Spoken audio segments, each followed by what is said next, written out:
When someone attacks your character, your instincts tell you to defend yourself, and that's exactly how you lose.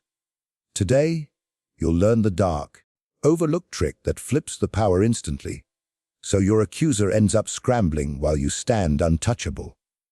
The moment you defend yourself, you step into a trap you didn't set. It is a subtle but fatal shift in the balance of power. By defending, you do not merely respond to words, you validate them. You acknowledge that the accusation, insult, or challenge has enough weight to merit your time, your words, and your emotional energy. The very act of explaining yourself is an admission that someone else's perspective matters enough to threaten your standing. Whether you are in a political arena, a business negotiation, or a personal dispute, defending yourself moves you from the position of authority to the position of the accused. The throne you were sitting on becomes a chair in the witness box, and the person who accused you now plays judge and audience combined. Defending yourself is not the same as clarifying a misunderstanding. Clarification is a controlled act. You choose to share information when it suits you, and you control the terms. Defense, on the other hand, is reactive, comes from being pushed, cornered, provoked. The one who is reactive is always on the weaker side of the exchange, because they are responding to another's narrative, not their own. In the minds of onlookers, this is the shift that matters most.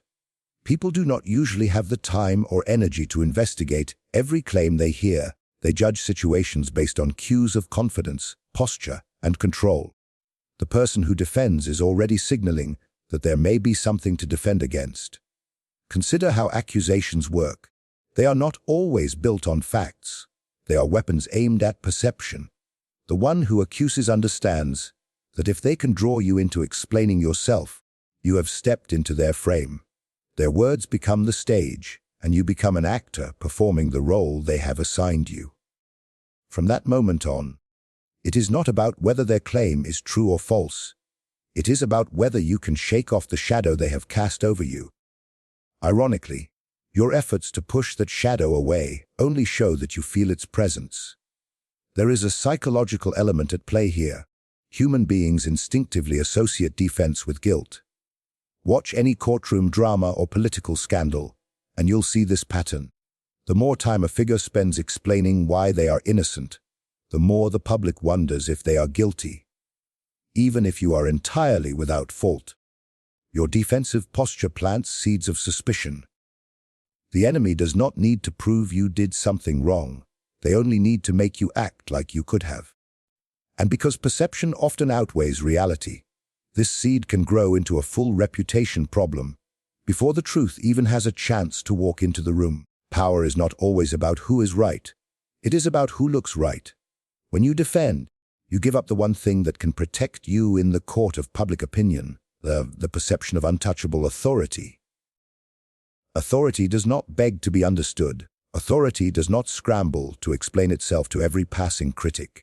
Authority radiates certainty, even in silence. This is why kings, generals, and leaders throughout history have been careful to avoid entering into verbal duels on their opponent's terms.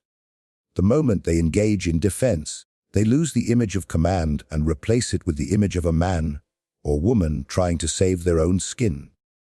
Think of it in terms of combat. A fighter who spends all their energy blocking and backpedaling eventually tires, loses rhythm, and gets cornered. A fighter who controls the distance, dictates the exchanges, and forces the other to react holds the advantage. The verbal battlefield is no different. By defending, you place yourself on the back foot and force your energy into protecting ground that the opponent chose to attack. They are not just attacking your words, they are shaping the entire terrain of the conflict. There is another hidden danger. Defending yourself often reveals information you should never give away. In trying to prove yourself right or pure, you may expose details, strategies, or weaknesses that your opponent did not even know existed. You arm them for the next strike. Worse still, you may appear overly eager to clear your name, which itself is a sign of vulnerability. A predator can smell fear in the wild, and in human affairs they can smell desperation. Both scents invite further pursuit. The wise understand that the real battleground is not the accusation itself, but the minds of those watching. The accuser is not always speaking to you. They are speaking to the audience. When you defend yourself, you are also speaking to that audience, but you are doing so from a defensive posture. It does not matter how eloquent your explanation is. It is still an explanation.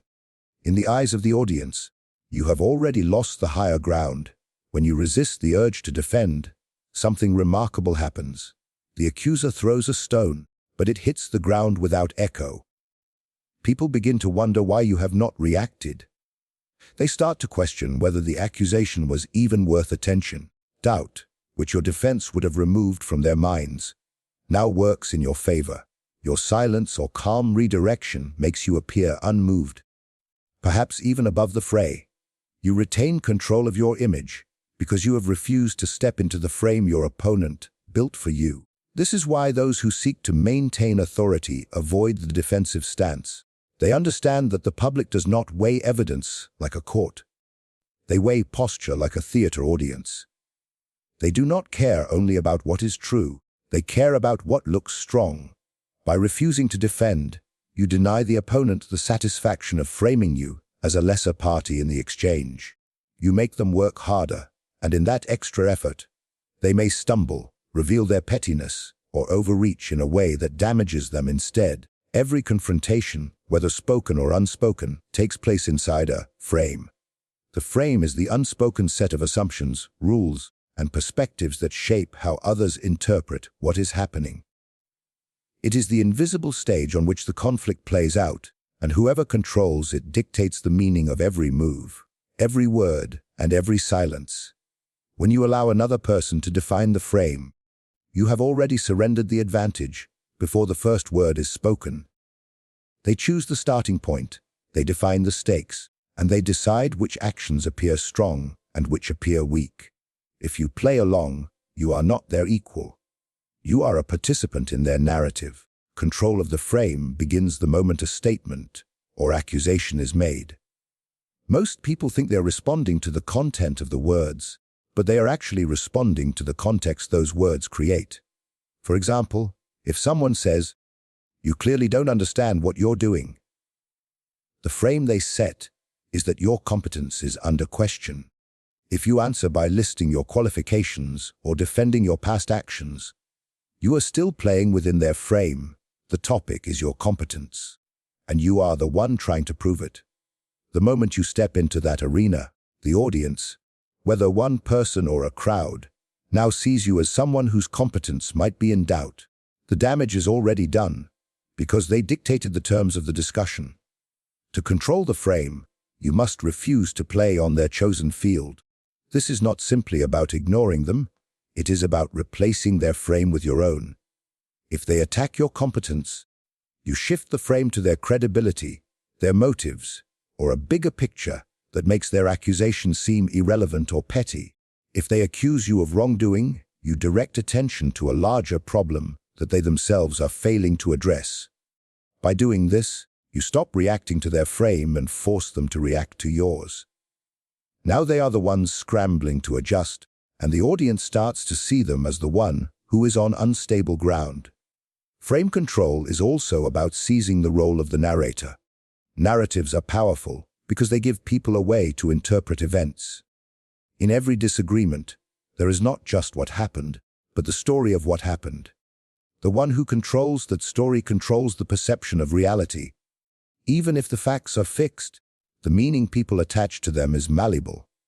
A master of frame control can take the same event and make it appear as triumph or failure, courage or recklessness, virtue or vice, depending on the narrative they build around it. By holding the frame, you ensure that people see your actions through the lens you choose, rather than through the lens your opponent tries to force upon you.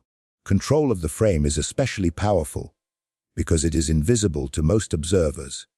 They believe they are forming their own opinions, when in reality they are interpreting events through the perspective you have quietly set. This is why politicians, negotiators, and leaders are often so careful in the way they present situations. They do not answer questions directly if the question carries a frame that works against them. Instead, they redirect, reframe, or answer a different question altogether, one that reinforces their position. To the untrained eye, it may look evasive, but to the trained mind, it is the purest form of strategic dominance. It is important to understand that controlling the frame is not about lying or fabricating reality. It is about choosing which parts of reality to emphasize and which to make irrelevant. A frame is not always about truth. It is about focus. Two people can describe the same situation truthfully, but if one focuses on a small mistake and the other focuses on an overwhelming success, the audience will walk away with two completely different impressions. The winner in this exchange is not necessarily the one with the most truth. It is the one with the strongest frame. There is a psychological reason why controlling the frame works so well. People are naturally inclined to accept the premise of a conversation without question. If a question is asked, they answer it. If an accusation is made, they respond to it. Few realize that by doing so, they are already agreeing to the frame that the other person has set. The truly powerful do not accept the premise. They redefine it. If asked a hostile question, they do not answer in the way the question intends. They twist it, expand it, or redirect it so that the original hostility loses its bite and the focus shifts entirely. This is why those who master frame control rarely look flustered. They are never truly on defense, because they never allow the frame to be set against them. Once you seize the frame, you gain another advantage. You dictate the emotional tone. The frame does not only determine the topic, it determines how people feel about it. If your opponent frames the situation as urgent and dangerous, they can make you look slow or unprepared. If you shift the frame to one of calm and calculated control, their urgency begins to look like panic, and their passion looks like recklessness. The emotional energy of the conflict bends toward the frame you have chosen, and others begin to align themselves with it without even realizing they have done so. A controlled frame also neutralizes traps. Many verbal and political attacks are designed not to win immediately, but to lure you into making a mistake. They bait you into arguing a point that cannot be won on their terms. By holding the frame, you sidestep the trap entirely. You are no longer debating the point they prepared. You are making them debate the point you prepared. This reversal is devastating to anyone who entered the exchange expecting you to play by their rules. The art of controlling the frame requires discipline. The natural instinct, when accused or challenged, is to rush into direct rebuttal. This is precisely what cedies the frame to the other side. You must train yourself to pause, to recognize the frame being offered, and to ask, does this serve me? If it does not, discard it immediately and replace it with your own. Speak only from within your chosen frame, no matter how tempting it is to defend against theirs. Over time, this habit turns you from a reactive player into the one who sets the tone, topic, and tempo of every exchange. Questions are not always innocent requests for information. They can be precision weapons. When someone challenges you, the most instinctive reaction is to answer, to explain, to justify. But this keeps you on the defensive and inside their chosen frame. The far more powerful move is to turn the pressure back on them with a question that forces them to defend, explain, or rethink their own position. By doing so, you seize control of the exchange without ever raising your voice or openly contradicting them. The conversation shifts from them interrogating you to them scrambling for answers, and you remain in the position of control. A well-placed question does several things at once. It disrupts the momentum of the attacker, forcing them to pause and engage their thinking, rather than continuing their offensive rhythm.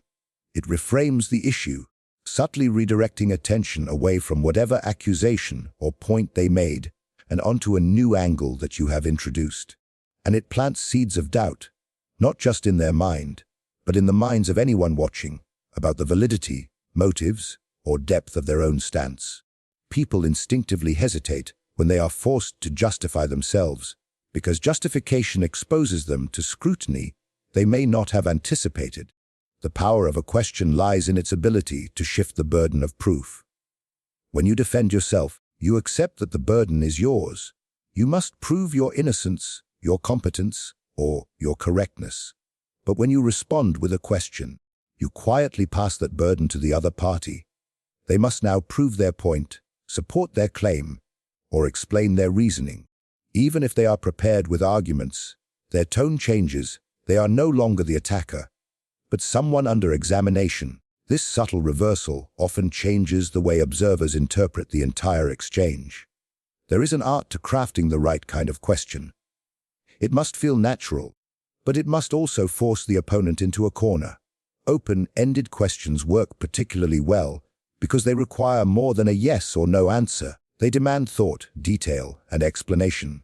A question like, "Why do you believe that?" or "How did you arrive at that conclusion?" sounds harmless, yet it immediately demands that they unpack their thinking in public. If their accusation or statement was made with emotional heat rather than solid reasoning, this demand for explanation can make their position collapse under its own weight. Strategic questioning also allows you to expose flaws without ever making an outright accusation yourself. Instead of saying, "You have no evidence," you can ask, "What evidence do you have?" Instead of declaring, "Your argument is weak," you can ask, "How would you defend that argument if someone challenged it?" These kinds of questions do not just turn the tables. They make you look calm, measured, and curious, while making the other person look defensive, pressured, and possibly evasive. Questions also give you time. In a tense exchange, time is power. When you are attacked, your instinct may be to react quickly, which often leads to rushed and poorly chosen words.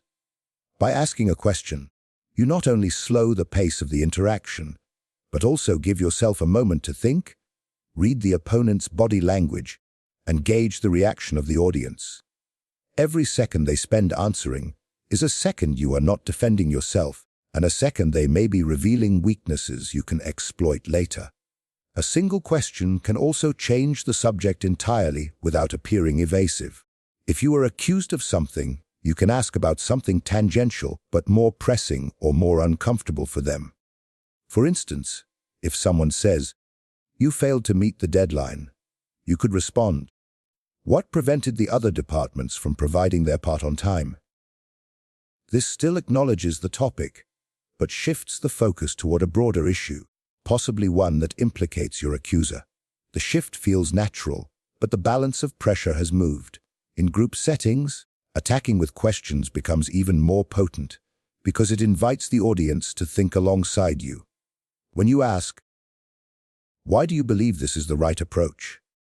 you are not only speaking to your opponent, you are speaking to everyone listening, subtly prompting them to consider whether the opponent's reasoning is sound.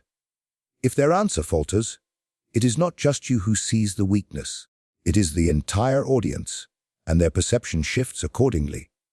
The most dangerous opponent is the one who controls the questions, because questions are the steering wheel of any conversation. If you answer theirs, they are steering. If you make them answer yours, you are steering. This is why debates, interrogations, and negotiations are often decided not by who has the best facts, but by who dictates the flow of questions. The one asking is the one directing. Attacking with questions does not mean being aggressive or openly hostile. The tone can be polite, even warm, while the effect remains sharp. The goal is not to make the other person angry. It is to make them uncomfortable enough to stumble, reveal their lack of preparation, or expose the weakness in their own narrative. By keeping your tone measured, you maintain an image of control while quietly putting them under pressure. Over time, using questions as a weapon becomes second nature. You begin to see accusations not as threats, but as opportunities. Open doors through which you can guide your opponent into revealing more than they intended. You realize that the most powerful statements are often not statements at all, but questions that leave the other person struggling to fill the silence with something that sounds convincing. In any conflict, the spotlight of attention is as important as the argument itself. Whoever stands under that beam of focus carries the weight of expectation, scrutiny, and judgment. When someone attacks you, whether through an accusation, a public challenge, or a subtle jab, they are not only aiming to damage your position, but also to place you in the center of that harsh light. Their goal is simple: to make you the subject of examination while they play the role of the examiner. This is where the art of redirecting the spotlight becomes essential. Instead of standing frozen under the glare, you must move the light elsewhere, onto them, onto a different issue, or onto a broader context where you hold the advantage. When the spotlight is on you in a negative way, every expression, every word, and every reaction becomes amplified. Even silence, if not deliberate, can be misread as uncertainty. By redirecting the focus, you take away your opponent's greatest weapon, the collective gaze of the audience. In politics, in business meetings, and even in personal disputes, that gaze can be more dangerous than the accusation itself. People rarely remember every word spoken in an exchange, but they remember who appeared confident and who appeared exposed. The spotlight magnifies vulnerability, and that is why it must be moved. Redirection can take many forms, but it always begins with refusing to engage where your opponent wants you to stand. If they ask a question designed to make you defend yourself, you can acknowledge it briefly, but immediately pivot toward a point that demands attention elsewhere. For example, if someone says, "You've mishandled this project," you could say, "That's an interesting perspective," though the bigger question is why the key resources were delayed for weeks. In one move, you shift the attention from your performance to a broader problem that implicates others. This is not avoidance. It is the strategic redirection of narrative flow. The brilliance of redirecting the spotlight lies in the fact that people are drawn to whatever seems most pressing, most controversial, or most revealing. If you can introduce a more compelling point than the one being used against you, the audience's attention will naturally drift toward it. Your accuser then faces a choice: follow you into your chosen territory or struggle to drag the audience's eyes back to theirs. Either way, they lose the single-minded focus they were trying to keep on you. A skilled operator understands that redirection does not have to be confrontational. Sometimes it can be done with apparent humility or even humor. A cutting joke about a bigger issue can move attention faster than a sharp rebuttal. A brief acknowledgement followed by a story, statistic, or question about a related but different topic can subtly guide the conversation away from your position without appearing evasive. This works because most people, especially in group settings, are more interested in forward-moving discussions than in dwelling on a single accusation. By giving them something else to focus on, you satisfy their appetite for engagement while protecting yourself from prolonged exposure. Redirecting the spotlight also disrupts the rhythm of the attack. An opponent expects you to either deny their claim or defend yourself. When you do neither and instead shift the focus to a topic they were not prepared to address, you put them on the back foot. They must now decide whether to follow your lead and risk losing their narrative, or to stubbornly try to return to the original point and risk looking narrow or petty. Either way, their plan begins to fracture. Another powerful form of redirection is to place the spotlight on the accuser themselves. This can be done subtly through questioning, as explored earlier, or more directly by drawing attention to their actions, inconsistencies, or motives.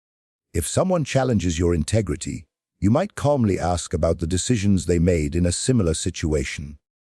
If they criticize your performance, you can highlight how they handled a related responsibility. This is not about revenge. It is about ensuring that they too must endure the same scrutiny they sought to place on you. Redirection can also operate on a grander scale by expanding the frame of discussion so that your role appears smaller and less significant. If you are criticized for a particular decision, you can place it in the context of larger forces at play, market conditions, policy changes, or collective decisions made by many people. This shifts the focus from you as an individual to a broader web of factors, making it harder for the audience to single you out as the sole bearer of blame. The key to mastering redirection is timing.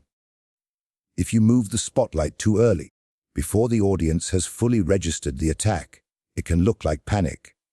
If you wait too long, the damage from the initial focus may already be done.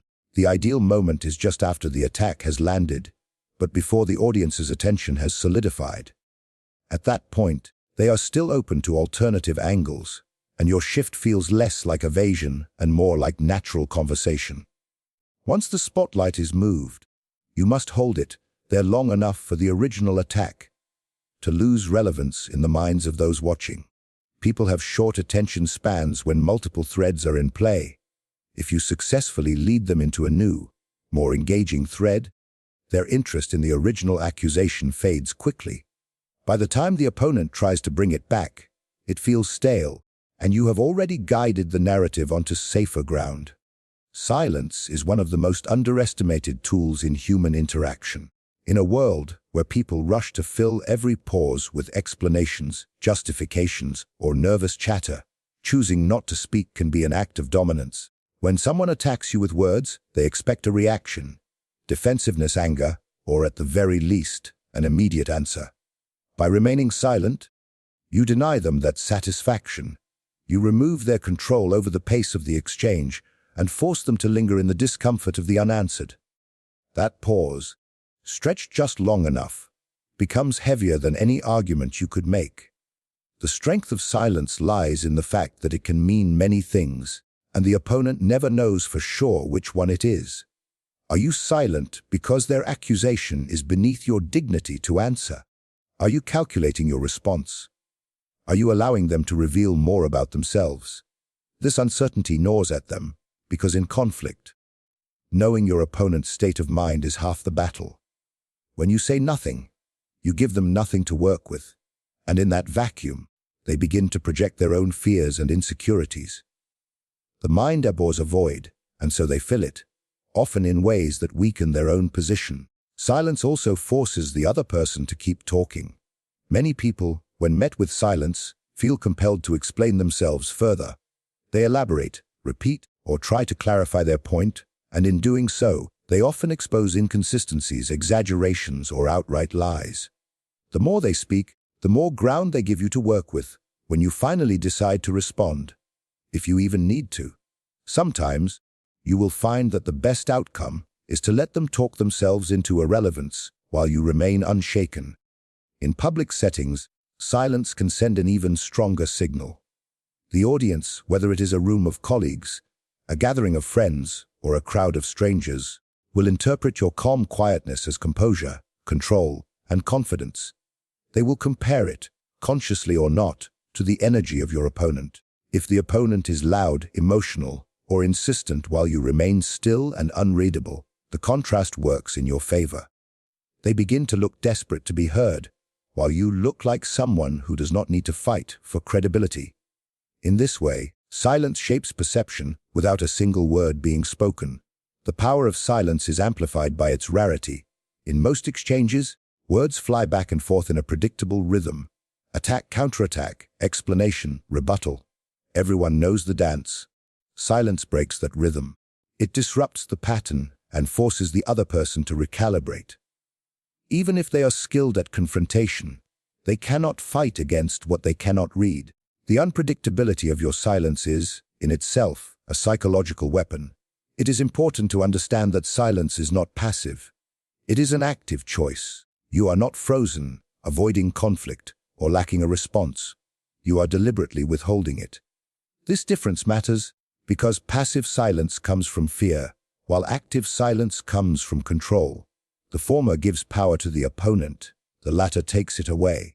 To wield silence as power, you must pair it with body language that reinforces strength, steady eye contact, an upright posture, relaxed shoulders, and a face that betrays nothing. In this way, your quietness speaks louder than words ever could. Silence can also buy you time. When emotions run high, rushing into speech can lead to saying something reactive or poorly thought out. A moment of silence allows you to gather your thoughts, assess the situation, and decide whether responding at all serves your interests. In negotiations, this pause can be especially potent. When you do not answer immediately, the other side may assume you are dissatisfied, uncertain, or unimpressed, and they may begin to offer more just to fill the void. There is a tactical use for silence after delivering a statement as well. When you make a decisive point and then remain quiet, the weight of your words has time to sink in. People feel the need to respond to the pressure of the pause, and in that rush to respond, they often reveal more than they intend. This is why seasoned interrogators and skilled negotiators learn to let the silence do the work for them. The absence of words can be more persuasive than a flood of them. Silence also has the advantage of being impossible to misquote.